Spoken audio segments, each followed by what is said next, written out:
I think it all starts with the mindset. I think that you have to get over the concept that you must do everything yourself. I think that you have to get over that because it, you're absolutely right that you're just not going to get as far in life if you try to do everything yourself, especially on the business side, because you can't. You limit your progress in life. So if you have really big goals, you're likely going to be getting there faster, getting there more efficiently if you hire team members. You're asking yourself, why am I doing this? Smart people would know how to use all these different tools. They Start with something small. You'll never get your entire organization if you don't pull off operations. Don't give up. It can be as small as that. I think you guys are going to have our last today. What is going on, everybody? Welcome to the Delegate That podcast, where we discuss the art and science of delegation, business management, and leadership. I am, as always, your host, 𝗟𝗶𝘀𝗃, and today I am stoked to have a conversation with Daniel Shin. Daniel, if you can, please go ahead and introduce yourself and tell us about your business. Sure, Adam. Happy to be here. So, as you said, my name is Daniel Shin. My background is medicine. I would say, I trained as a urologic surgeon, and that is what I spent many, many years training for and doing. I would say more relevant to this interview, though, is I've transitioned a lot of my time over into the world of real estate. And over the last decade specifically, built up a private portfolio. And a few years ago, opened up a real estate fund called Cereus Real Estate. Do you feel overwhelmed with mundane tasks that eat up your valuable time? It's time to reclaim your schedule and focus on what truly matters. Get your time back with elite remote talent without the time zone hassle. Delegate $10 an hour tasks to focus on more $1,000 an hour tasks. Schedule your free strategy call at 𝗺𝗷𝘁𝗀𝗃.io.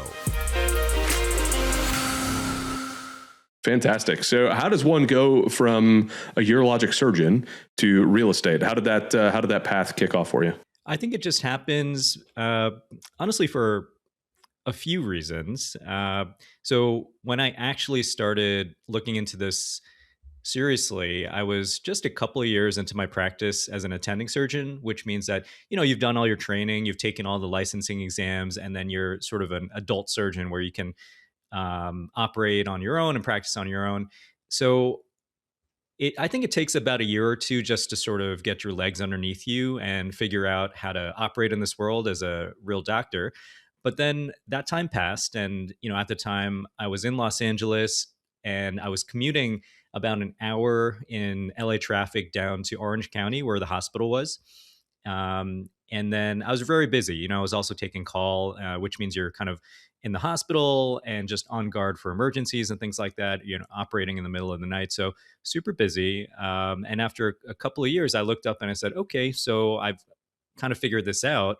What's next? And, surprisingly, I didn't really have an answer to that question. So basically, I kind of looked around and saw that there was a need for financial empowerment. And for me, that led down sort of a rabbit hole where I was thinking about ways to become financially free. For me, that was going to be the solution to diversifying my future, and also just trying to deal with this kind of surprising sense of burnout that I had even just a couple of years into my practice.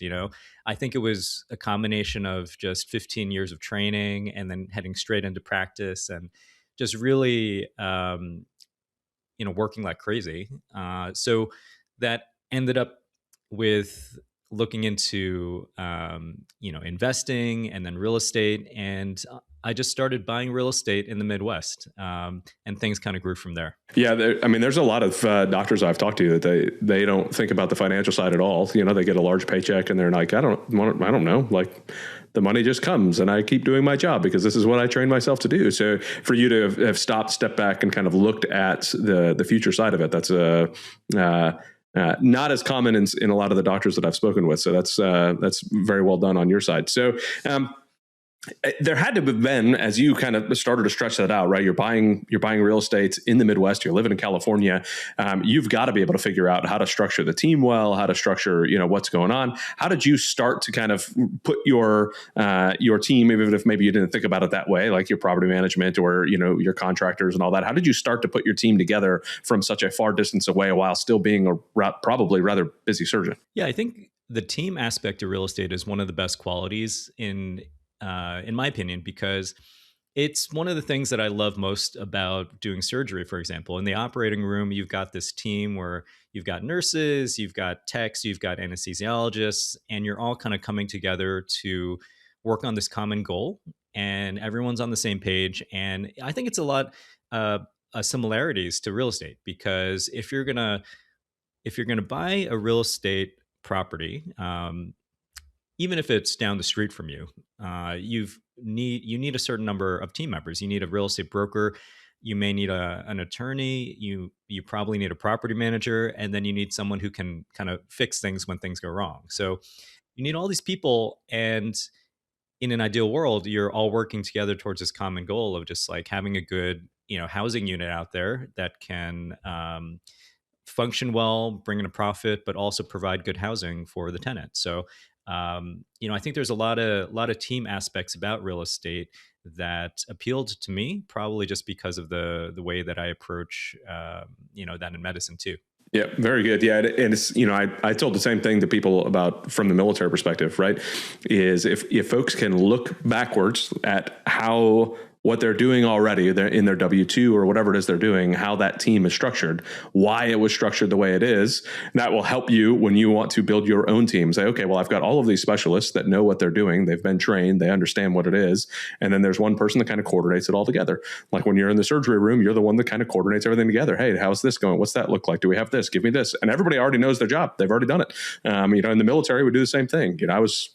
Did a bunch of different stuff, and it's like, hey, that guy already knows his job. I could just say, hey, do this, and he knows. All I got to do is run with it. So I completely agree. The team side is great. So what does your team look like now inside of the real estate? How did you build? Like, what does it look like? How's it structured? What sort of involvement do you have in it? Sure. Well, I would differentiate it between the real estate that I sort of own on the private side and the real estate fund, where we sort of invest in larger properties. So, on the private side, it's just what we talked about still. I've still got a broker, I've still got a property manager, and I have sort of a bunch of people that we call as needed, to take care of, structural problems and, things that need to be fixed, et cetera. Once you kind of get that all dialed in, ideally at a certain point, it kind of runs on autopilot, and you kind of check in, make sure things are going well. You make some strategic decisions. So that's a pretty standard team. I I think on the real estate fund side, it's a little different, where you need a lot more sort of administrative help in terms of having an actual platform that the investors can interact with, and making sure that with the regulatory bodies that everything is kind of dotted and crossed in a correct legal manner. So you definitely need a bit more support on the administrative side and on the legal side. And then you need really good partners, because I think my real estate fund is sort of the common, the most typical structure where it's not just me investing my capital. I have investors, mostly physicians, but also other professionals like lawyers and pharmacists, et cetera, where we aggregate the capital together and then come in as a silent partner in a large deal like a 300-unit apartment complex, right? So we're not providing all the capital, but we're providing a lot of the capital to invest into a deal like that. But we're relying on the sponsors or the operators to really take that capital and execute the financial and operational plan over the next 3, 4, 5 years. So there's people on my side, but there's also can be an enormous team on the team of the sponsors or operators. So you, if I were to take your position specifically, you're going to have to so do you manage and run the fund? Mm-hmm. Okay, so if you're managing and running the fund, that means you're finding all of these investors to be able to invest in the fund, and you're vetting, checking on deals, making sure the operators are good, making sure the horse and the jockey are both going to do well for your investors. How do you kind of do you still do surgery as well, or not as much anymore? Yeah, I do it 25% of the time, which translates to like a week a month. Basically, I spend in the hospital seeing patients. I don't need to do it as much anymore, but I really enjoy it. And I spent so much time training for it that I really still like having that be a part of my life, honestly. Of course. Yeah. I don't blame you at all. So how do you kind of then vet the deals that are coming at you, right? Because now you're trying to make sure that you're bringing in the deals to your fund that are going to make the best sense for your investors. So you're going to have to vet all of these people, review all of it. What sort of systems, what sort of structure do you have in place to get you the deal flow? And then how do you vet to make sure that you're getting the right deal? Yeah, it's a great question because, honestly, I think that's really the primary responsibility of the fund manager. And, it's a process. And being sort of a physician and going through a formal educational process, I wanted to do the same thing when I was deciding to create the real estate fund. So I did what I call, kind of tongue in cheek, but I did a formal mentorship year or experience that built on the decade of knowledge I had from my own private investing and expanded it to encompass how apartment complexes work. So I call it my fellowship year in apartment investing, but I did a formal mentorship and program that really teaches you how to translate experience that you already had and expand it. So you learn how to essentially analyze larger real estate deals, look at the financial plan. Um, so so using that experience, really, it's taking a deal flow that comes through my networks. So as a real estate fund manager, I'm in a number of networks now where uh, deal flow comes to us. So it's maybe a couple hundred fund managers that are all together. So when sponsors want to get funding for their deals, they'll come and give a formal presentation. They'll say, "This is who we are. This is what we're trying to do," and we kind of do some group due diligence and then decide if we're going to be participating. So that's answer to the deal flow. And then in terms of the formal process for evaluating if I'm going to bring a deal to the investors, I try to do as much of the due diligence in advance. So that's using that knowledge to analyze a financial plan.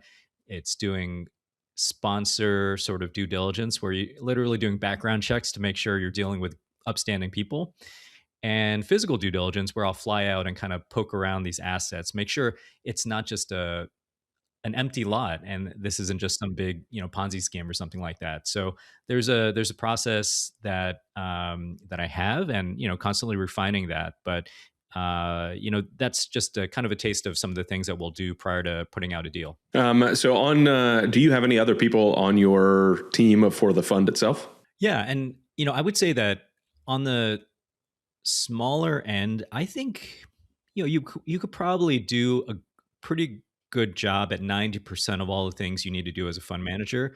But um, you know, as I was putting this all together, beyond the initial setup where you definitely need a team of lawyers and people to support you, um, when I looked at it, there is so much that you need to do to really have a good experience for the investors. So, first of all, how are you getting investors? So people need to basically know what you're doing and see the value proposition, and you need to get to a place where you can have a conversation with people, saying, "This is what we're doing. This is the value that we're bringing, and this is why we think it's a good fit."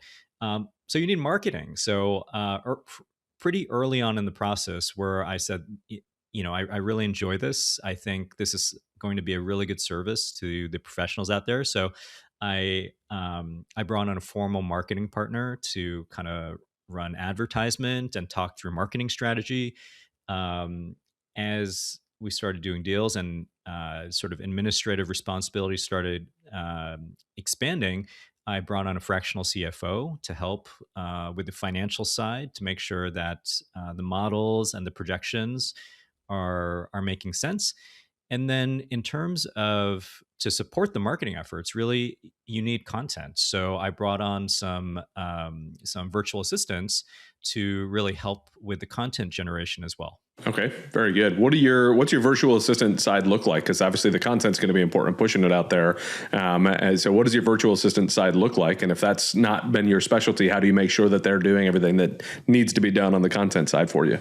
I think that content is really king these days. If you could be doing great things, but without having a platform or a mouthpiece to sort of get the word out, you might as well not be doing anything because people aren't going to know about it, right? So you have to have good content.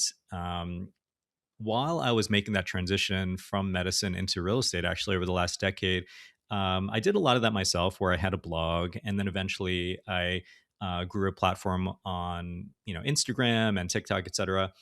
But it is and can be literally a full-time job just doing that.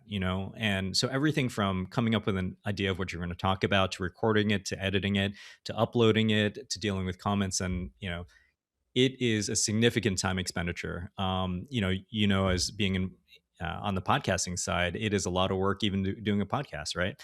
um, so it's the same thing on the content production side. So I have a full-time virtual assistant who helps with really the generation and distribution of content. And that's everything from discussing ideas of what we're going to talk about, and uh, kind of coordinating the editing of the videos and things like that, and talking about strategy and thinking about where we need to concentrate energy. So full-time person sort of on that side. I have a part-time person who helps with the editing of the content to really put out a polished product. And so far, that's been the majority of that,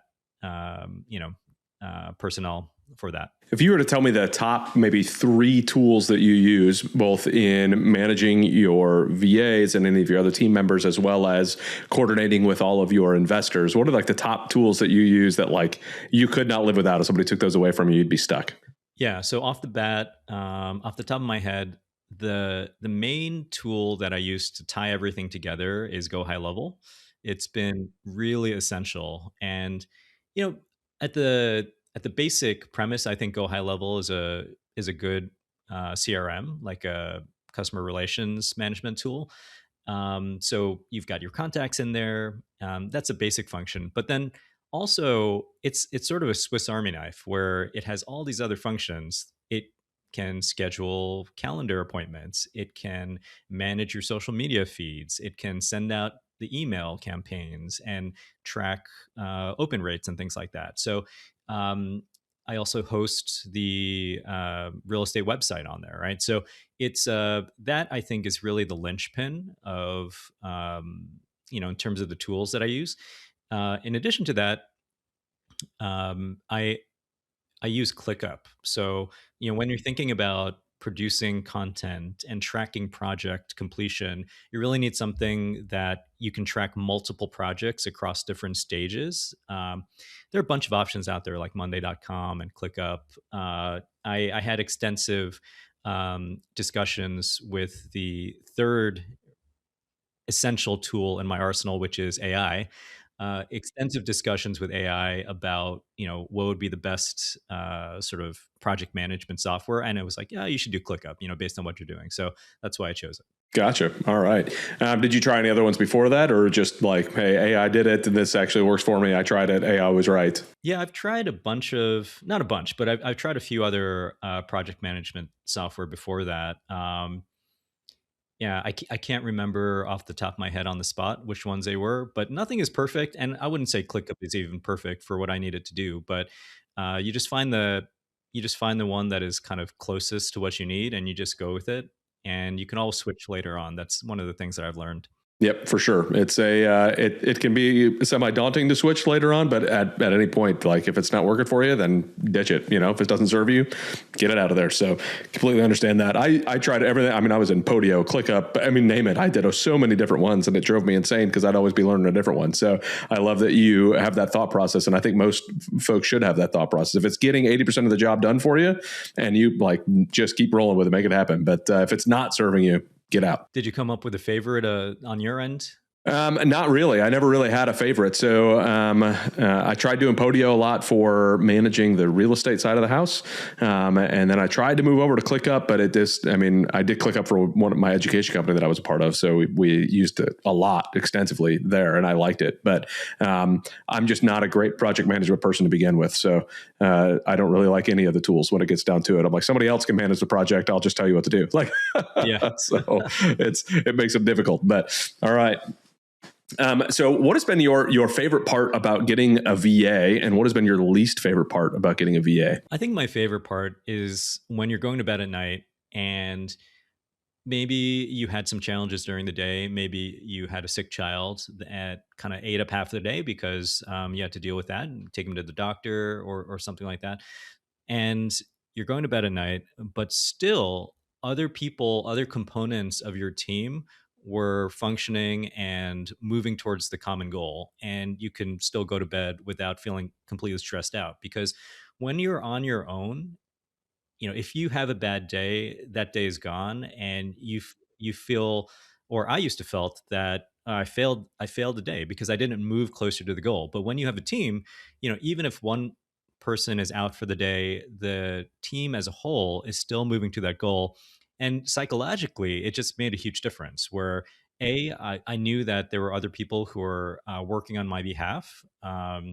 And working towards that common vision that we have, and B, if one part of the team is out for a little bit, the whole thing doesn't fall apart because you're a cohesive unit. So that's been the biggest plus.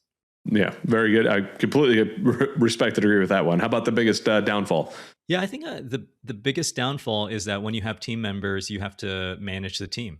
So that's one thing that I think holds a lot of people back from hiring. It's that when you're on your own, you know what's in your head. You can execute that, maybe not as efficiently as when you have a team, but you don't have to deal with other people. It's less complicated. When you have other team members, you're all of a sudden responsible for that person.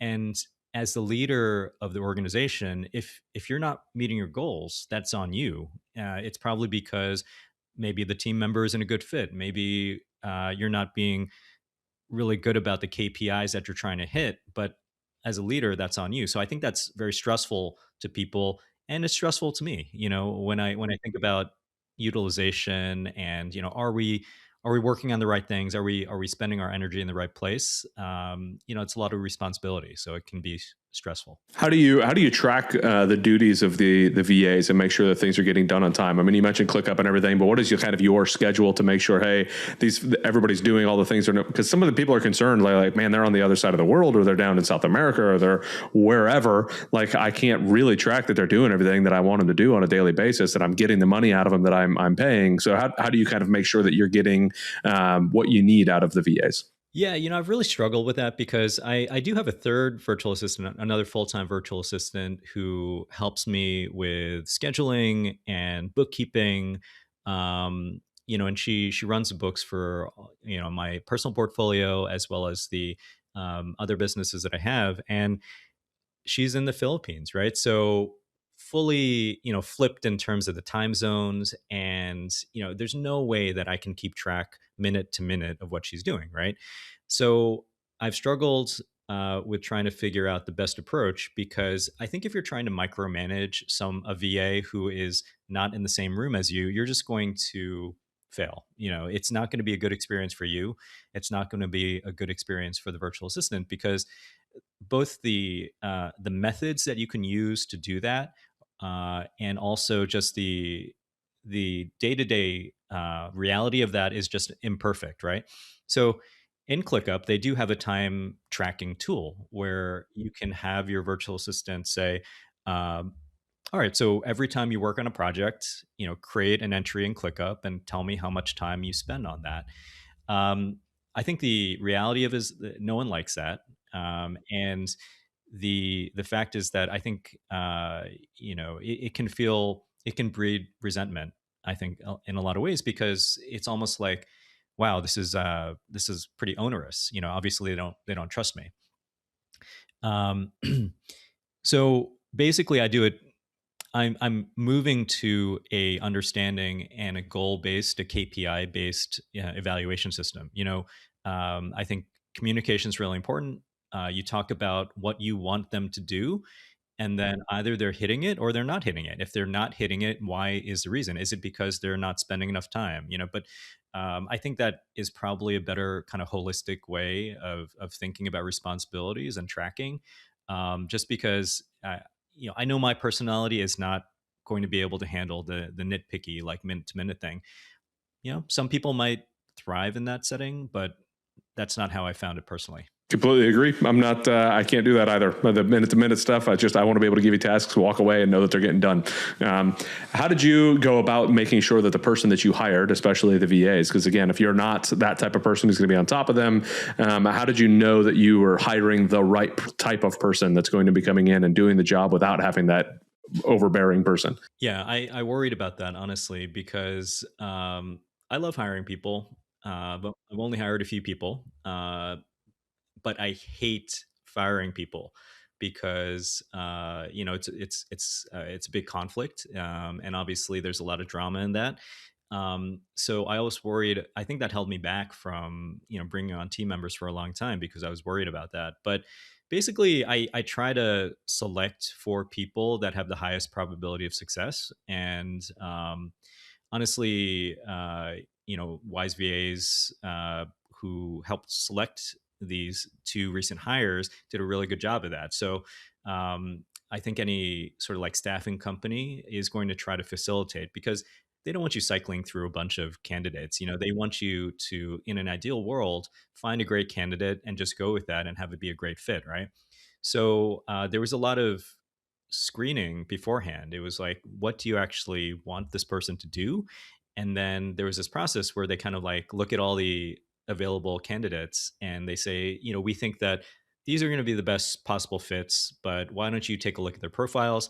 And then there's a interview process, and there's, I think, just like a personality fit. So for me, it was looking at the profile, it was doing a personal interview, it was kind of asking questions, and then there's just a trial period afterwards. So I'm trying to go for a model where I'm not going for 100% perfection. I'm going for 90% because you don't get anywhere if you're going for perfection.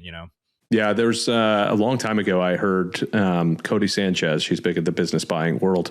A long time ago, before she was as big, I heard her talk about this concept of 70/70 equals 140, right? So like if you are saying, I do this thing 100% and I'm going to have a really hard time hiring somebody, like they can't do it as good as I can. Well, if all of a sudden you hire one person and they can only do 70% of what you do, and you hire another person, they could do another 70%. Well, now all of a sudden they're doing 140, right? So, and you don't have to touch it at all. So again, like in your case, you're looking at, hey, if they get 90% of the way there, if they're succeeding at that, that's a thing that I don't have to think about at all. That's just running. Like, even if it's that last 10%, who cares? Like, I can help manage that last 10%. I don't have to worry about that 90% anymore, and I can move on with it. So I've always tried to look at hiring somebody, especially anybody at any point, like, hire the person that's going to do it better than you if you're not a specialist. But man, oh man, when you're running the business, you tend to know how all that stuff works. But hire somebody that can do it 80% of the way and be done. It's a valid way to look at it. Another concept I'll throw out there for folks to understand is when you're starting a project, when you're building a project, you know how you want it to go. So maybe you start with that 10%, give that to your team. Hey, here's generally where I want to go. Let them do the 80%, and then you polish the last 10% to get it to 100% of the way. So that way you're still only doing 10% of the beginning, 10% of the end, but you don't have to do the whole daggum thing. Give the vision, give the direction, let them run with it, and then polish it up at the end for that last 10%. So, which I try to do with any of my team members, any of my employees. So, if you were to give one direction to somebody, maybe they're listening and they're like, man, I mean, this sounds great. This guy, he's running his fun stuff. He's still, 25% of the time doing surgeries. Like, he seems to have a kind of a good spot in place. Where would you tell them to start for hiring a VA? Where would you tell them to start for building that team right away? I think it all starts with the mindset. I think that you have to get over the concept that you must do everything yourself. I think that you have to get over that because you're absolutely right that you're just not going to get as far in life if you try to do everything yourself, especially on the business side, because you can't. You limit your progress in life. So if you have really big goals, you're likely going to be getting there faster, getting there more efficiently if you hire team members. I think that things that really kind of hold you back is getting over that mindset, and also just getting over the concept of spending to hire, because especially coming from sort of a background of financial scarcity where it was kind of a new experience to have money, the temptation is to just save it and just spend the least bit possible on trying to achieve your business goals or things, really bootstrap it as much as possible. But I think if you're honest with yourself, you're probably kneecapping yourself in terms of your overall growth and trajectory. So, get over yourself and, invest in growth. That's probably the better way to get to your goals. I completely agree with that. Find the things that you could take off your plate, invest in the growth of the company so you could do the things that only you can do. So eventually get to that point. Well, Daniel, it's been awesome getting to know you a little bit more, getting to chat about how, you've got so many different things going on. It's wonderful to see, right, between being a surgeon, running your own real estate portfolio, doing the fund, managing your team for all of those different things you have going on. It's awesome. Is there anything else that you wanted to hit on before we got wrapped up? No, I think, Adam, we covered a ton of stuff. I think there's a lot of kind of nuggets in here for people who are interested in business and scaling. Certainly happy to have people check out the real estate fund if they're interested in putting some capital into multifamily real estate. And that's at cereusrealestate.com, CEREUS. Awesome. Cereusrealestate.com, you said? CEREUS. Fantastic. It's funny. I jumped on your LinkedIn profile, and it's like, hey, yeah, I'm a surgeon. I run real estate stuff. I've got a portfolio of the Darwinian doctor. I got all this stuff. I'm like, golly, this guy just does not stop. I love it. I love seeing it. People say the same thing about me with the 47,000 things we've got going on. So I love being able to see somebody doing that and putting in the team to make sure that it's all can happen. So Daniel, thank you so very much for jumping on. Anybody that is listening, if Daniel can serve you in any way, please jump onto cereusrealestate.com, CEREUS realestate.com, and look him up. Until the next show, thank you all very much, and we will see you later. Thank you again, Daniel. Thanks so much.